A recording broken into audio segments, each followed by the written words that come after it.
So I want to welcome everybody. I'm Bonnie Rose Marcus, and I direct the Readings and Workshops program. Hello. Nice to see you. Hey Naomi, I miss you. Hello. Uh, Sorry. that's New okay. Orleans. It brings a lot of light into the room. And I'm here with Ricardo Hernandez, who's the program coordinator for Readings and Workshops East. And I'm here with Jamie Fitzgerald, who's the director of Readings and Workshops West, and our special literary outreach coordinator from New Orleans, Kelly Harris. So glad you're here, Kelly.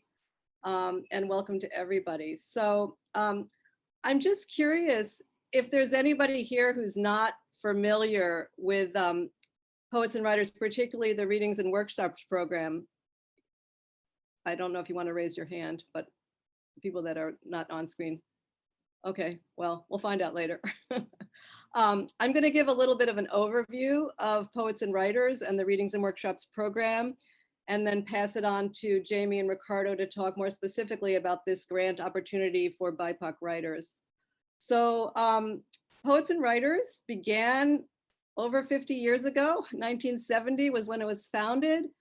And it was actually started with this idea that to pay writers to give readings of their own work or to conduct workshops. And that started Poets and Writers, and that evolved into the program that we all direct called the Readings and Workshops program, which is a mini grant program for writers. So it started there and it expanded. The organization does many other things. Our mission is really to provide resources and services to creative writers. Our focus is poets, fiction writers, and creative nonfiction writers. So the magazine evolved, and we have this wonderful website which has all sorts of information for writers, including a free online literary calendar open to anyone to post their events. Lists of literary agents, small presses, literary magazines, all sorts of inspirational articles, and many other things. So I invite you to explore that, pw.org. The Readings and Workshops program started in New York State, but we have expanded. In 1989, it expanded to California. And in the last 10 years or so, we have expanded in smaller ways to 8 other cities. 3 of them, the cities that this particular grant is available for: New Orleans, Houston, and Detroit. And we're also are able to fund in Atlanta, Chicago, Detroit, Seattle, Tucson, and Washington, DC. And just so you know, in terms of our regular program, which is available to you, whether you apply for this particular grant or not, it's year-round, and the way the program works is that organizations or venues, and they can be very diverse, they don't have to be 501(c)(3)s, they can be small community organizations, reading series, cafes, all sorts of places, applies on behalf of a writer, and we encourage writers to initiate this on their behalf. And the applications are sent to us, and if they're approved, the fees go to the writer.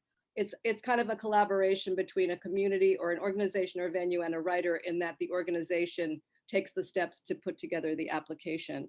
And we have very diverse programs. We fund emerging writers, well-known writers. We do events in all sorts of locations, including senior centers and youth centers, prisons, hospitals, crisis centers with vets, cancer survivors. So we're very open to having very diverse communities benefit from having a writer come and share a reading or conduct a workshop. And you can find out all of that on our webpage, pw.org/funding. And so that's available for your, for getting mini grants, and all of that information is on the website. So I think Ricardo is also going to put in the chat at some point, our email, so you can get in touch with us. I think that's all I really want to say about the overall program. I really want to have time to talk about this particular opportunity, and I want to pass it on to Jamie to talk about sort of how these grants evolved and a little bit about the background of these grants for BIPOC writers in Houston, New Orleans, and Detroit. So Jamie, I'm going to pass the baton to you. Okay, I've got the baton. Okay.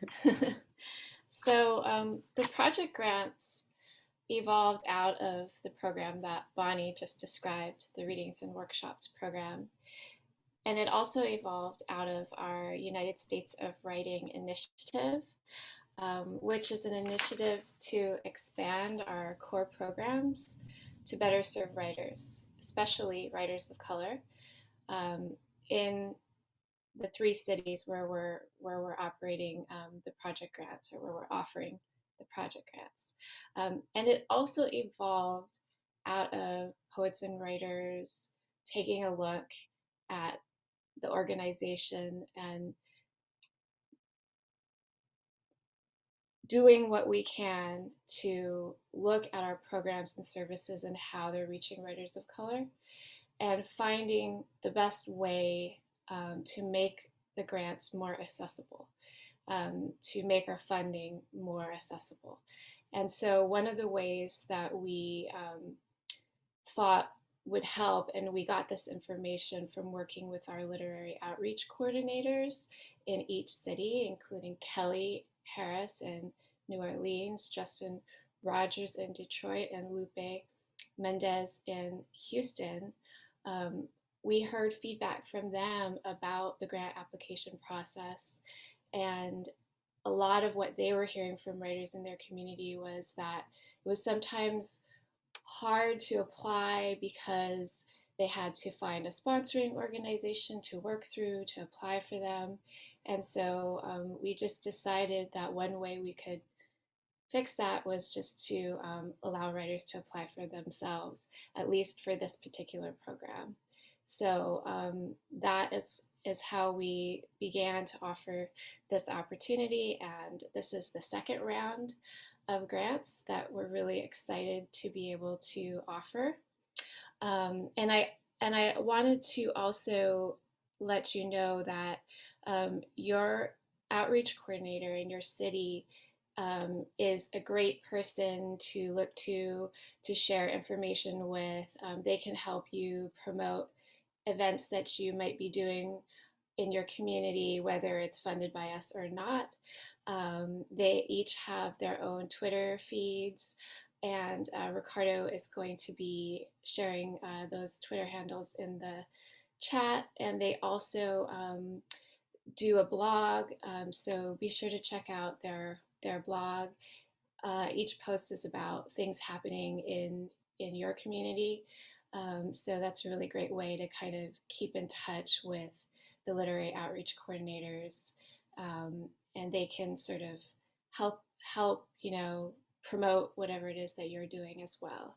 The project grants also came out of our efforts to become an anti-racist organization in response to violence against Black people and other people of color, and like I said, to increase accessibility to these funds.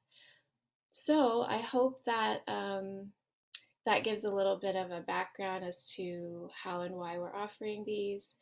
And I will just move on to the application process and just some tips for those of you who are thinking about applying.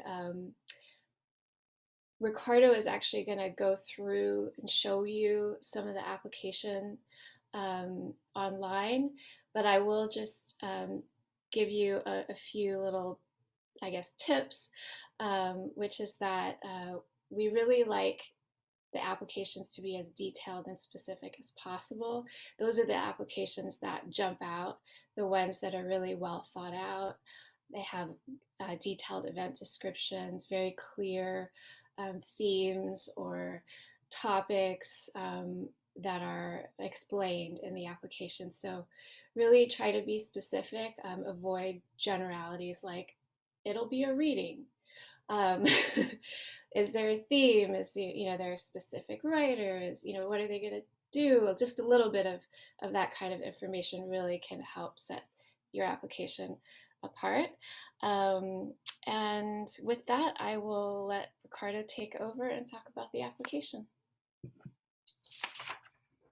Thank you, Jamie. Thanks, Bonnie. Can everyone hear me okay? Yes, okay. Nice, I saw thumbs up. Okay, so yeah, as Jamie and Bonnie mentioned, I'm Ricardo. I'm the program coordinator for both East and West. So what I'm gonna do here is I'm gonna take you on a virtual tour just to give some visuals to some of the info that we brought up. Then I'm gonna go very quickly through the guidelines where you can actually find them on pw.org. And then the last part of it will just be a really quick look at the application itself so that folks can, if anyone who's thinking about applying or is considering it can actually start to look at what they'll need to gather. The deadline, I don't know if we've brought it up yet, is April 2nd for these applications. So we're doing our best to get information out to make sure that writers are ready to apply. Okay. Oh, and I think we have a special guest joining us in a sec. Can everyone see the pw.org logo okay? I mean, sorry, the webpage. Okay, great. So when you land on pw.org, the first place that you can head to find, again, just the overview of the program, it's going to be on readings and workshops. There's a little blue header.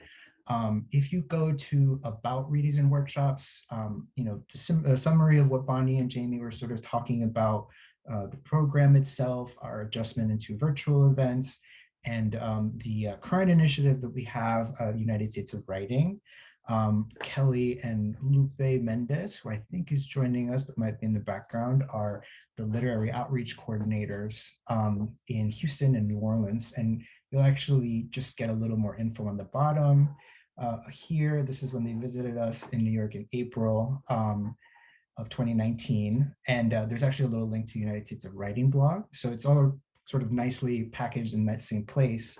And where we're going to go for project grants is right here. So again, just sort of, it's an outline specific grant that we offer. To look at the guidelines, you just click to learn more. We did our best during the first round of funding to just keep it as straightforward as possible. So they're actually really short guidelines. In terms of what, just dates to remember is, again, April 2nd is your deadline. You want to make sure your requests are submitted on that date, if not sooner. We'll notify grantees on April 15th, and then projects can take place anywhere between April 19th and June 30th. To be eligible, it's, again, we just try to make it as direct as possible, to be either Black, Indigenous, or a person of color, to be a resident in the cities of Detroit, Houston, or New Orleans, or including metro areas of each city. There's actually, I'll show you all a little adjustment we made to the application to help people who maybe feel, they may be confused whether or not they are eligible for a project grant. And lastly, to just be a published writer of poetry, fiction, or creative nonfiction, or to have performing credits as a spoken word artist. And then we just wanted to make this clarification after some feedback from the first round of funding that we did, that publication can include literary magazines and anthologies, but it can also be self-published work. So just that might, again, to clarify, so if any writers who maybe are like, do I qualify, do I not? There's that little extra definition. Again, just from the last time, we do welcome applications from past recipients, but priority will be given to writers who have not been previously funded. In the bottom 2 points that you see here on projects and grants, the projects part sort of describes what kind of events we were envisioning, but it obviously will be, depending on if it's a panel, if it's discussions, town halls, Q&As. We tried to be as broad and inclusive as possible for what that project might look like. But again, it's sort of just being clear about what you're going to be doing, what genres, your timeline as well. I think to sort of go back to a point that Jamie made, to be specific as possible. The dates, maybe we can definitely adjust. We know that sometimes things can happen, but in terms of what you're going to be doing on those days, that's always really important. For the time being, just because of, COVID and restrictions and public gatherings being different in each city and each state, we're only supporting virtual events for these project grants for now. And we will not be able to fund any previously recorded projects, which is, again, sort of similar to what we do with our regular program, a regular mini grant program, sorry, and what we did for the last round of funding. Again, live instruction, or if there are workshops, live readings, if they're readings or live projects. That's sort of one of the prerequisites. Unfortunately, we do not have funding for playwrights, screenwriters, or authors of children's literature. That's another sort of like distinctive point that we wanted to clarify in the second round of funding. In terms of the grants themselves, a lot of this is similar to the first round of funding. Project grants are determined by the number of sessions you'll be doing or you're organizing. So for one session, you would be eligible for a $250 grant. For 2 sessions, it's $500, and for 3, it would be $750. So again, just to return to that context that Bonnie set up, project grants can be used to cover any costs associated with the project, and that's very different than our regular mini grant program, in which grants are specifically only meant to cover fees for writers. Grantees are paid as independent contractors, and they're not employees of poets and writers. And also a note that grants are generally considered taxable income. And then in terms of expectations, just grantees are expected to list the events on the calendar, use appropriate credit lines and logos, using hashtags and tagging the LOCs in your cities, the literary outreach coordinators in your cities, to use them as a way of getting your projects some publicity and marketing. They really, Kelly, Lupe, and Justin were really helpful in getting the word out about the first round of fundings, and we're really excited to do this again. And so that's why the reminder is there to please tag them, please let them know I'm doing this, so we can help you get the word out. And then lastly, in terms of expectations, to submit a final report within 30 days of the project's conclusion. So again, this is going to be all on pw.org. I'm going to follow up with links. We included a link to the application right under the guidelines. So after you've read them in their entirety, you can just go right to it.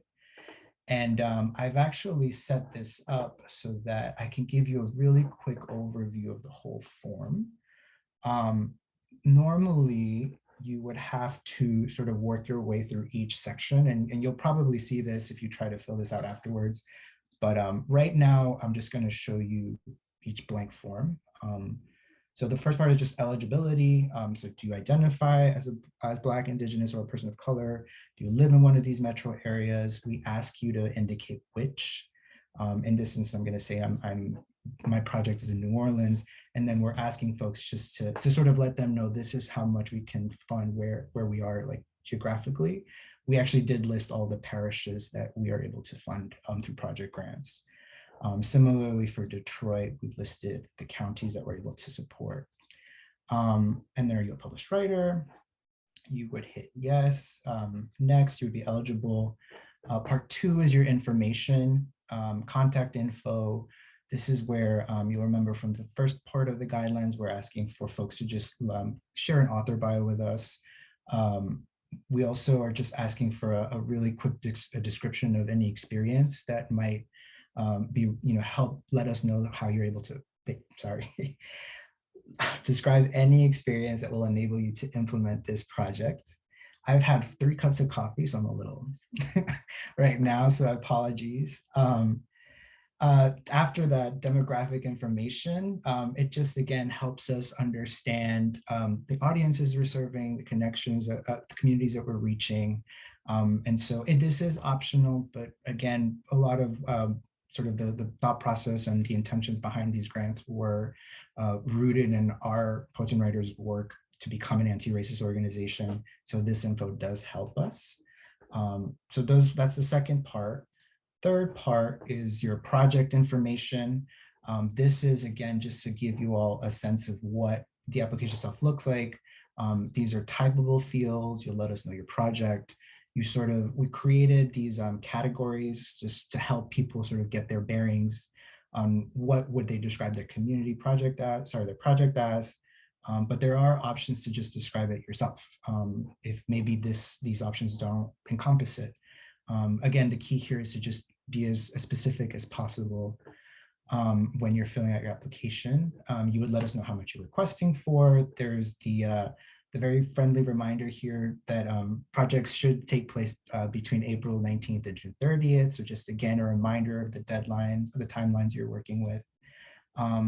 This other part is again, asks about overviews, asks about specifics, what you'll be using to sort of implement your project, what platforms to stream, how will you publicize your event, how are you going to document your event. So just again, if you're planning and you're getting your application ready, these are sort of the questions you should be thinking about. And then part 4 is the estimated project budget. For this part, again, it's really meant to help us understand your project a little bit better, and also you to sort of get all the materials ready to make sure you're submitting a really successful application. I'm just going to explain that each sort of column on the left is what matches the column on the right.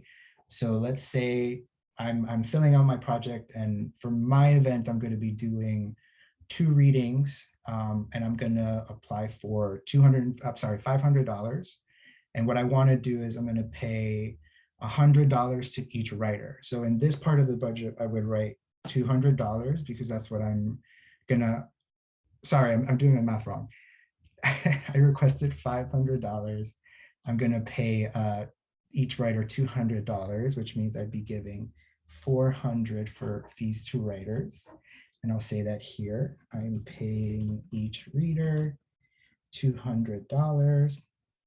And let's say the remaining $100 are going to go towards documenting the event. I'm going to pay someone to record it, edit it, and archive it. So I would just write, I'm putting $100 towards documentation. I'm paying someone to edit my video clip. Just a specific sort of like feedback and helps for this section.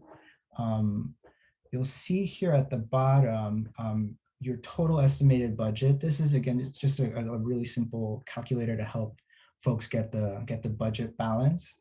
But it should, again, equal $250, $500, or $750, depending on the grant you're requesting. Once you've done that, you'd be ready to submit your application. There is maybe one other thing to mention here.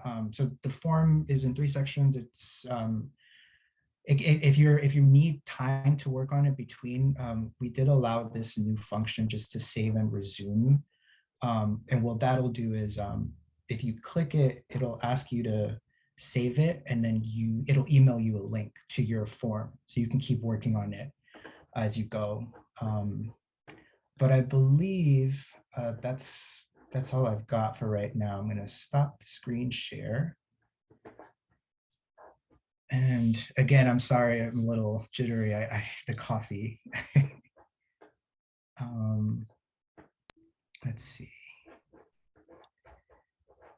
Thank you, Ricardo. That was great. I Thanks. think maybe we want to open it up to questions, or just people would like to introduce themselves, or both. We'd love to hear from you.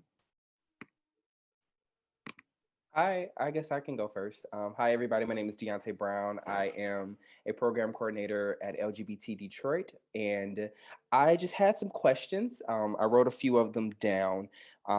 So I noticed in the beginning, it says that we, as the organization, would essentially be applying for the grant on behalf of writers. Is that correct? No, there's a little confusion. It's sort of correct, but not for this particular grant that Ricardo just reviewed us with. That's in our regular readings and workshops program. This grant, as writers apply on behalf of themselves. Got it. No organization is needed. Okay. It's sort of cutting through that other. That middleman. Yeah, the middleman. The middle person. Okay. My last question is, you listed items that are acceptable, like to be published in magazines and things like that? Does newspaper count? What As long kind of, as it's in the genre that we cover, poetry, fiction, or memoir, creative nonfiction, then yes, it would count. Okay. I just asked because we are a part of the LGBT Detroit partners with one of our local LGBT news sources here in Detroit, well, in Michigan, and we give Black and Brown members of the LGBT community to speak about this this program that's put on every year, and they've gotten to interview and kind of really get their a piece out there. And so I was wondering, like, is that something that could be considered? Because I could definitely pass this information. I have a lot of people that would jump at the opportunity, so I just want to make sure that's something that they can do. if it's personal essay, I would say yes. You know, Okay. if it fits in that category somehow. Okay, Yeah. thank you. Something like an interview wouldn't qualify because that's outside of the genres. But if it's an essay, a personal reflection that's written for the paper, that's fine. Okay, thank you. Good. I have a quick question to add to that. Those were great questions, by the way. And my question is, if we do an interview and then style it as an essay, so it's not a personal essay, but a third person essay, sort of storytelling about another person, would that count?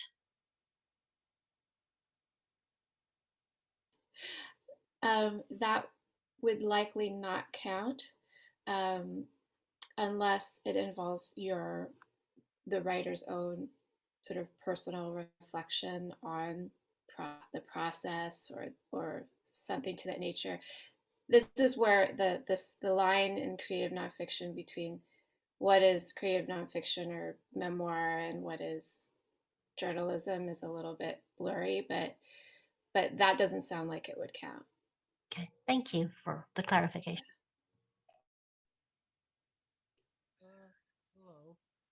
Hello. I'm the other Deontay from Detroit. Uh, I've got a quick question. Um, so, uh, I'm thinking of a series of readings, um, combining writers who are from the North and writers who are from the South. So French speaking writers and Spanish speaking writers, as well as our English speaking. Um, I guess my question is, would uh, would I be able to do that? Be able to facilitate uh, all of that intermingling of various cultures? Yeah, Yeah. Deontay, I think you emailed me a similar question, which was relating to writers who speak multiple languages, and can the programs be in languages other than English? Absolutely. Actually, one of the last projects that we funded in the first rounding was for immigrant youth in New Orleans who spoke primarily in Spanish. Part of their workshop, I think, was in Spanish, was bilingual. So yes, absolutely. Yeah, and I wanted to also mention that in our regular readings and workshop program, we fund readings and workshops in other languages as well. So Okay. yeah. Because yeah, I'm a English professor up here, but j'ai étudié la française et la espagnol. So yeah, okay. I'm Très a bien. oh, see. Yeah, I'm gonna work on the paperwork and filling all that out. Thank you for answering all my questions. Can I add to that real quickly, Sure. please? Also within that, we do kind of cross programming sometimes where it's not unheard of that maybe, let's say, somebody in New Orleans wants to work with somebody in Detroit, or things like that. We've seen kind of a cross section of cities kind of engaging each other as well. And certainly when you said North and South, I was thinking North and South, as in geography. And so that is another option, to be in conversation with different parts of the country, to be able to have dialogue or readings or discussions, or be in conversation with how maybe poetry or something else is, the pandemic maybe impact, as an example, how it looks in the North and versus the South. So that's something else that I'm just throwing out as a possibility for not only programming for this, but also in our regular general fund that we have, that we do have a mix of folks from one city and some from another on occasion. I think we did that with Toy Derricott when she came to NOCA, I think, a while back. But I just wanted to add that. Thanks. Thanks, Kelly. And especially now that we're doing it virtually, there's that opportunity to bring in people from a lot of different places. Yes, yes. I was especially thinking of Yes, I have a question.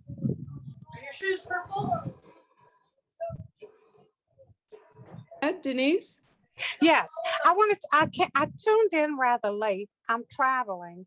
I was just wondering if I could get a transcript of what was presented, because I know came in on the tail end. I'm from New Orleans, and currently I'm traveling in the Virgin Islands. So is there any kind of way I could find out what transpired, because I missed the first part of the discussion?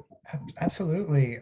So we're recording this, and we will post a version of it to YouTube and share it, so that the info can get out there. And we're also I'm going to be dropping links to the application guidelines in just a sec. So yes, we will make this available after. Oh, thank you so much. And Ms. Denise, if you drop your email or give me your email, as the person coordinating in New Orleans, I'll be happy to connect with you as well. Okay, I'll do that. I'll send, I don't know if I have your email, but I'll respond to the email that I have on my email. Okay, mine is really simple. It's just nola@pw.org, if you can remember that. Okay, nola@pw.org. Okay. Mm-hmm. Sounds good. Thank you so much. You're welcome. Greetings, all. This is Wood from Ashe Cultural Law Center down in New Orleans. I had a question about reporting. So will you all do something similar to this to assist folks with reporting once they need to report back to you all on how they distributed funds? I had a few folks call me. It was like, what I gotta do? I was like, call Kelly. So I mean, I think it'd be nice to have another info session like this where they can learn how to fill out the proper form in the reporting aspect after it's over. We weren't planning on it, but that's actually a really great suggestion. I think that's something we could definitely do. Yeah, thank you for that one. But yeah, usually it is call Kelly.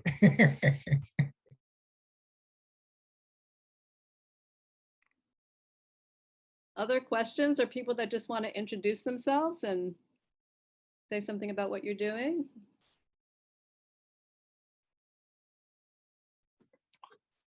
Hi. Yeah, hi. Hi.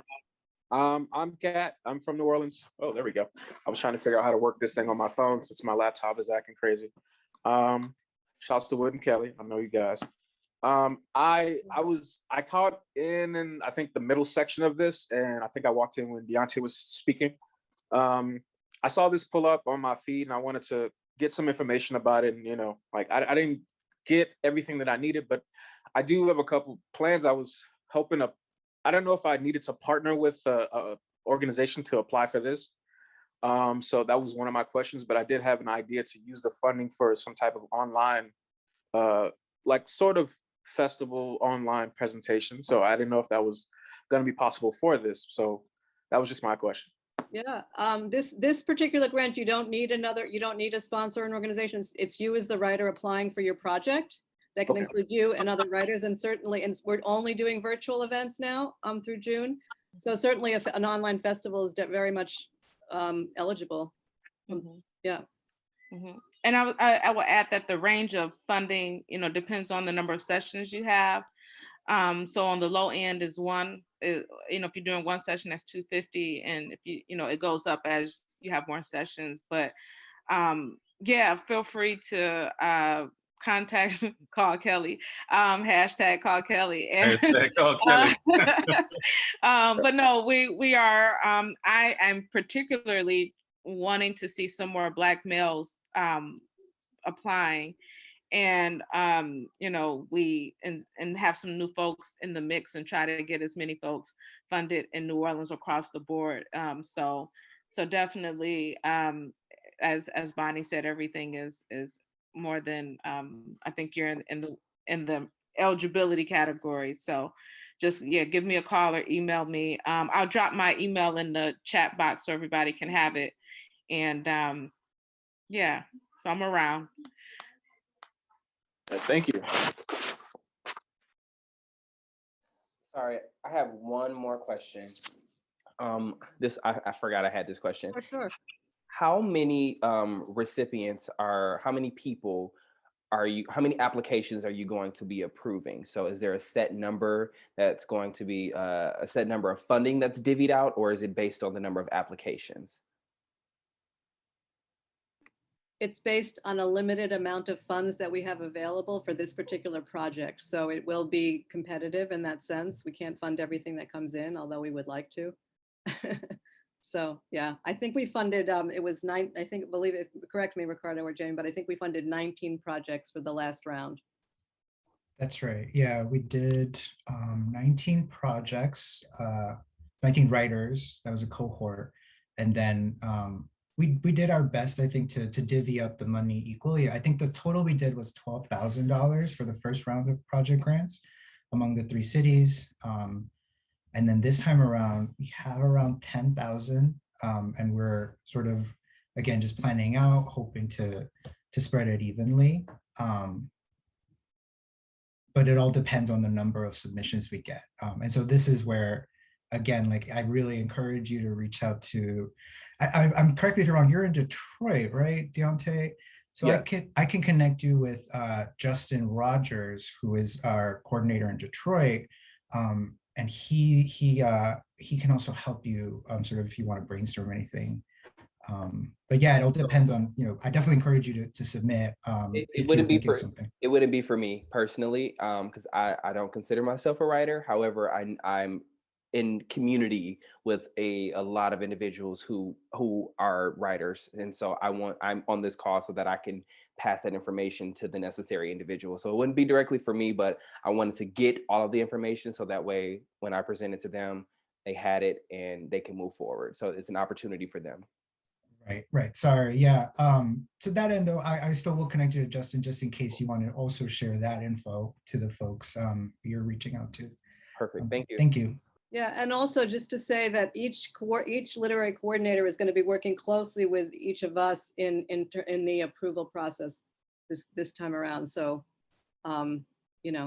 connecting with your literary outreach coordinator just for questions and encouragement is a good thing to do. Thank you. Sure. I do have a question as well. So with applying, does it have to have any kind of, what's the right term for this? Just like an organized kind of like theme that it has to go with anything, or is this something that you just really want to do for the literary art of just doing art? Can I answer that? Oh, okay. Yeah, there's no real theme, but your program should kind of, have a direction, to it, but there's no umbrella or universal thing that you have to fit into. We've had a range of things from, multiple languages to, I think Mwende did something last grant cycle, and they're all like different things. So I'm sure that I'm sure that you have something, really fly and dope that you probably are planning. So, but don't think that it has to fit into a poets and writers theme. Gotcha. I think earlier Jamie was recommending though that the clarity and the details that can express what you're doing, it can be any, whatever it is, but just the clarity and the vision that you have to be expressed it with details in terms of the grant and, us being able to read it and get a sense of what it is. That's a recommendation in terms of putting together the grant. Yeah, like I think the example was earlier, like, are you going to do, if you say I'm just going to do a reading, that's really general. But if you say, I'm going to be in conversation, or the reading is, in honor of, I don't know, I'm thinking gentrification, other thing we funded before, like something like that, we can like see the through line, and how how we're funding speaks back to community and all of those kinds of things. Does that make sense, Kat? Yes, yeah, that makes perfect sense. It helps me to understand, like, if I wanted to create a program, this benefits that, because I didn't know if it was just like, oh, I want to host an online slam, and then that is for like paying people who want to be a part of the online slam, versus I want to create a program, so let me do a reading of people that I curate this for. Mm-hmm. Yeah, I will say, and Bonnie and Ricardo, you can help me with this. Once you get the grant, or if you get the grant, managing the funds. So if you have multiple people, then you're responsible for, making sure that person gets their funds. So like let's say we give, you $400, and you say you're going to have 2 or 3 people inside, doing that, then, and whatever you say you're going to pay them in the budget, in the application, then that's on you to pay, whomever, A and B, their $50, right? So we just cut one check to that artist, and then they handle all of the project and the coordination of it after that. So yeah, so I just always say, don't have people calling me asking me where the check is, because I'm out of it at that point. So yeah, if that makes sense. It does. And I mean, you can really think, we did have one of the projects where they paid slam poets the prizes. That was what they're using the money for. So you can think however you want to do it, however you want to have the money, where the money goes to, it's up to you. Yeah, that's actually where I was also going to go, Bonnie. Like as an anecdote, the writer was Ben Will in Detroit, and he, again, like what Kelly mentioned, there's clarity of the project and that it's community engaging, right? And so his proposal was sort of a 3-session project where he made an open call for slam writers, just audition them to join the slam. Then they had a workshop where they sort of like as a group came together, sort of like crafted poems. And then the third event was an actual live reading, I think on Crowdcast, where some of the money went towards the production of the event itself, some of it went to the writers. And so something like that, when he did a great job of describing the event, sort of like what's it going to look like. And so that to us made sense. It's like, okay, it's a slam that's purposely for the community. Like we understood all the parts, and that sort of was like, this is a great, strong application. So again, yeah, the clarity in the community. I also want to pivot to the chat because there was a question that Rashta Khan, I hope I'm pronouncing that right, also asked that is related to this. So the funds, the projects that we funded last round, we do still have information, and we'll make that available on pw.org. So we'll follow up on that, but you'll be able to see the different ranges and read some of their literary events calendar postings that sort of describes what they did each session. So we will make that available, Rashta, or for anyone else who is wondering. Thank you so much, Ricardo, and perfectly pronounced. That's funny. Lupe, I wanted to see if you wanted to say anything. Introduce I'm good. yourself. I'm just sitting here Okay. enjoying Okay. the meeting itself, and then Okay. putting comments in the chat if anybody Okay, needs. great. I don't some know if there's backup. other Houston folks here or not, but you were Uh, representing Houston. We had so- one, so, Okay. and then we actually had two, but then I think they both left. But it's okay. Actually, Oh, Lupe, never mind, I'm 3. from Houston too, so hi. Yay! But it's chaotic, so I'm like, I'm not turning the camera on. Rashada, just message me if you have any questions later, so we can chat if you need. Definitely, will do. Thanks.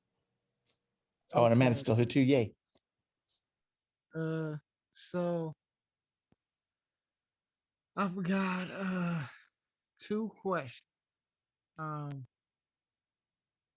Okay, you guys can hear me.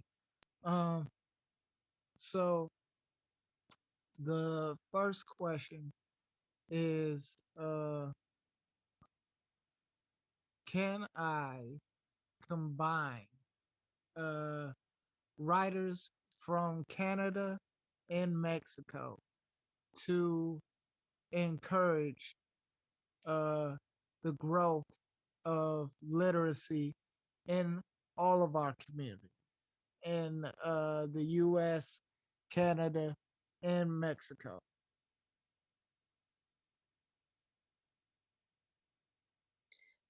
Yes, I think the answer is yes. The writers can, because it's virtual, the writers can really be from anywhere. Okay. And then I guess this is kind of embarrassing, but my second question uh is Catalyst still there? Catalyst?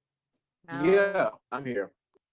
Yeah, a name I recognize from back in my slam days. Hey, how you doing? How you doing, man? Well, I got diagnosed with MS literally a week before the pandemic started. So I'm getting used to the new normal. That's understandable. Have you heard of Donnie Rose? Dottie Rose? Donnie Rose is a poet from Baton Rouge who just recently moved to DC, who actually is diagnosed with MS, and he writes a lot about that. So if you were someone that wanted to be encouraged or like listen to his words, I would strongly recommend listening and reading to what he has to say, because not only he's like a literary juggernaut, he's like 5'3", but the man knows what he's talking about when he talks about MS. So I'm unfortunately sorry to hear about the news, but I think you're gonna persevere if you start listening to this artist, because the man has a lot to say. Okay. Yeah, Put his name in the chat and gotcha. then I can copy and paste it and look him up. Perfect. I got you. All right. Thank you.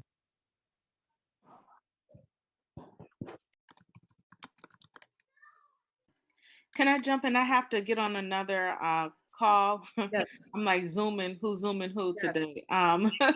But my email for everybody in New Orleans or anywhere, if you want to call Kelly, is nola@pw.org. That's the work email to get at me, Catalyst, and anyone else. And we're also on Twitter, and that shows everything that is not that we're doing, and also it just kind of pushes out everything that we know of or that I know of that's happening in New Orleans. So if you have other things that are happening, once your project is, ready and it's funded, we'll put that up as well.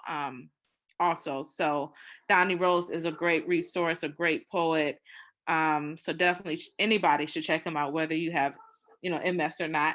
And if there aren't any other questions for me, then I'm going to jump off, or anything else I need to check in about. Thank you, Kelly, for your invaluable presence and information and enthusiasm. Thanks for being here. Thank you all.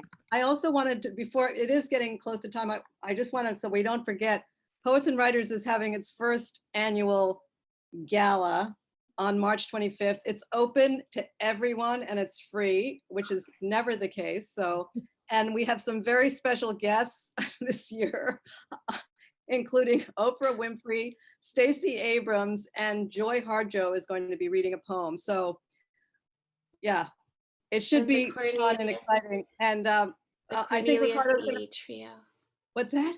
The Cornelius Edie Oh, trio. I didn't know that. Okay, great. I think Ricardo's gonna put the link in the chat, right? Yeah, so yeah, just please join us. Thank you so much for coming, everybody. I hope your questions were answered. If you have any questions later, you have lots of people to contact. You can contact any of us. So don't be shy, and I hope we'll see some applications. Yeah, thank you so much. Good to meet Thank you you. all. Take good care. Thank you all. Bye-bye. Bye-bye. Merci Bye, et thank you. revoir. Gracias. Au revoir. Ah. That's all I À know. tout à l'heure.